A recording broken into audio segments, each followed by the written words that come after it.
Hello everyone, welcome to Elite Squid, and in today's video we are going to talk about how to tackle the type in the answer or TITA parajumble questions. In today's class we are going to structure the entire video into 4 sections. So first of all we are going to discuss the ideas and strategies that we can use to tackle questions and how we can use those ideas to arrive at certain solutions and what exactly we can learn from the use of these strategies and by employing the said strategies to arrive at solutions.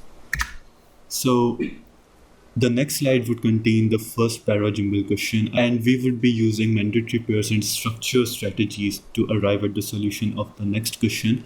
To give you a basic background of what exactly mandatory pairs and structure questions are, I would give a brief background on the strategies. Mandatory pairs are basically any relationship that can help us connect two pairs or two different points or two different treatments to form particular pairs and to set a particular order to the entire parajumble. So there can be various relationships within that are contained within the parajumble, such as cause and effect relationships, such as structural relationship, such as general to specific relationships, etc., etc. There can be various logical connectives that can help us identify the mandatory pairs, and as soon as we have identified those mandatory pairs, we can then use the mandatory pairs to structure the entire order of the parajumble. So structure is a lot related to mandatory pairs in the sense that there will be always certain structure to any written text, such as there might be a general to specific exemplification or any particular cause and effect relationship that is employed in the text or in the parajumble. So this is our first question. I'd urge you to kindly pause the video for a couple of minutes and to try this question on your own before you look at the solution on the next slides. So this is our question. So what we are supposed to do here is to identify mandatory pairs. So if you start reading the first statement, you would see that it contains the word handicaps. Now what exactly is handicaps in here? So the handicaps here would be either the countermeasure. So countermeasure cannot be a handicap. So it has to mean the problem that is highlighted in 3. And since despite cannot be the introductory sentence, 3-1 has to be a mandatory pair. Going to sentence number 2, it says one countermeasure, therefore it is hinting at a list. So one countermeasure can directly be paired with also, that is mentioned in 4 in here. So 2-4 is again a mandatory pair. So we have essentially identified 2 different mandatory pairs, that is 3-1 and 2-4. So this is the graphical representation that problem has to be linked with handicaps and countermeasure and also form a part of the list. So it has to be a mandatory pair. So the next problem that we come across is how to structure 3-1 and 2-4. What we notice is that 3-1 contain a particular problem and 2-4 contain a particular solution. So this is how this is structured. So our order should be 3-1, 2-4. This is highlighted in here as well, that the entire structure can be scheduled in 2 ways, the problem and the solution.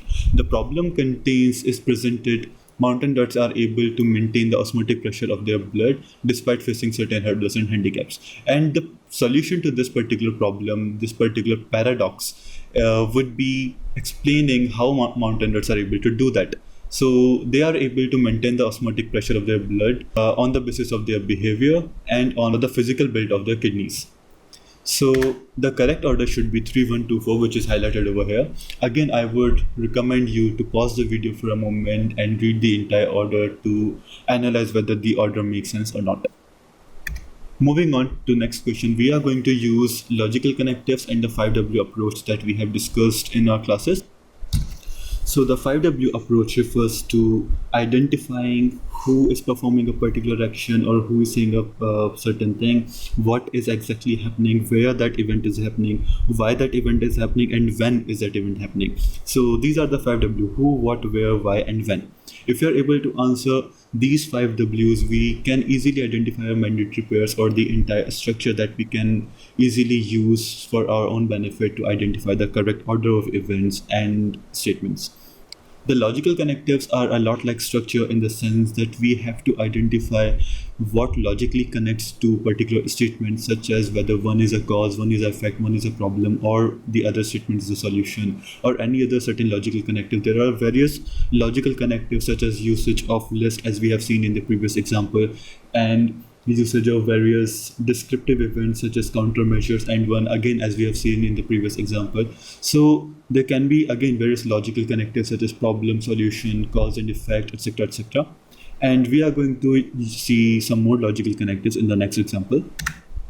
So this is a question. I'd again recommend you to pause the video for a couple of moments before you see the solution on the next couple of slides. So these again are our statements. So statement A is contained within inverted commas. So it is basically a statement said by someone. Now we need to identify who is saying this statement.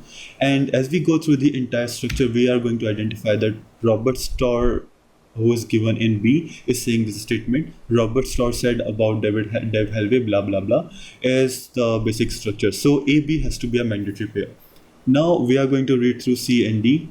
D specifically says, I was reminded of this comment. Now this comment cannot refer to C, otherwise there would have been a parallelism error because I cannot just jump through ideas within the question itself. So this comment has to refer to A and B, and then C has to be placed at last after D.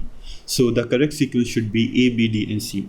Again, such questions can be solved using our strategies that we have mentioned within moments, within minutes, and we can easily identify the correct structure. So this is how we have basically utilized the 5W approach. We have used certain logical connectives that A and B form a mandatory pair by usage of the statement and the speaker. And we have also used who is saying the particular statement by using the 5W approach, and we have formed a mandatory pair. And we have also identified the this comment, what does this comment refers to in statement D.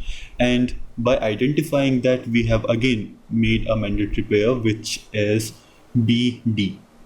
So this is how you can use certain approaches to arrive at solutions. And this is the correct order of the questions that we have just discussed. And I'd again urge you to go through the entire order to analyze whether this order makes sense or not.